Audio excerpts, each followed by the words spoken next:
அண்ணா இது என்ன வெரைட்டி தெரியுமா? இது வந்து S1 S2ன்ற வெரைட்டி, பச்சை ரகம். ஒன்லி இளநீ பர்பஸ் மட்டும்தான் ஆகும், தேங்காய்க்கு ஆகாது.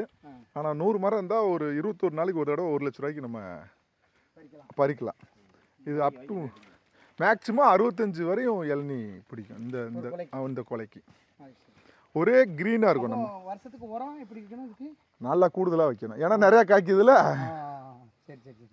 உங்களை பற்றி சொல்லுங்கள். உங்கள் தோட்டத்தில் வாட்டர் ஆப்பிள் வச்சுருக்கேன்னு சொன்னீங்களா, அது எப்படி காய்க்குது? வாட்டர் ஆப்பிள் வச்சுருக்கு, பரவாயில்ல, நல்லா காய்க்குது. எத்தனை மரம் இருக்குது? இப்போ 20 கன்று போட்டிருக்கோம். இப்போ என் தம்பி ஒரு 8 மரம் போட்டிருக்காங்க. ஓகே, அது காய்ப்பு நல்லா இருக்குது. இந்த வருஷம் ஈல்டு எவ்வளோ வந்துச்சு உங்களுக்கு? இந்த வருஷம் ஈல்டு சின்ன கன்று தானே. ஓகே, அதனால 70 ரூபா வரை காய்ச்சிருக்கலாம். 70 ரூபா, 70,000 வெறும் 70 ரூபா. ஓகே, எந்த ஒரு மெயின்டெனன்ஸும் கிடையாது. மெயின்டெனன்ஸ் கிடையாது, தண்ணி அது மட்டும்தான். ஸோ மரக்கண்டுகள் வச்சா நம்ம பிள்ளைகளும் நல்லா இருக்கும், நம்ம நல்லா இருப்போம். ஓகே, சீத்தாலாம் போட்டிருக்கு, அதெல்லாம் காய்க்கல. தென்காசியில் உங்கள் பேர் என்னது? என் பேர் தங்கம். தங்கம். ஆனால் எனக்கு தெரிஞ்சு நீங்கள் கரண்ட் அப்டேட்டில் இருக்கீங்க, எது சொன்னாலும் உடனே கூகுள் பண்ணி பார்த்துறீங்க.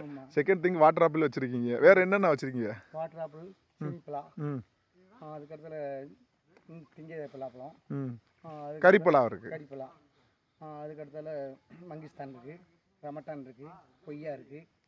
உங்கள் தோட்டத்துக்கு இன்றைக்கி இதெல்லாம் முடிச்சுட்டு நம்ம போய் ஒரு இன்டர்வியூ எடுப்போம். ஓகேண்ணா.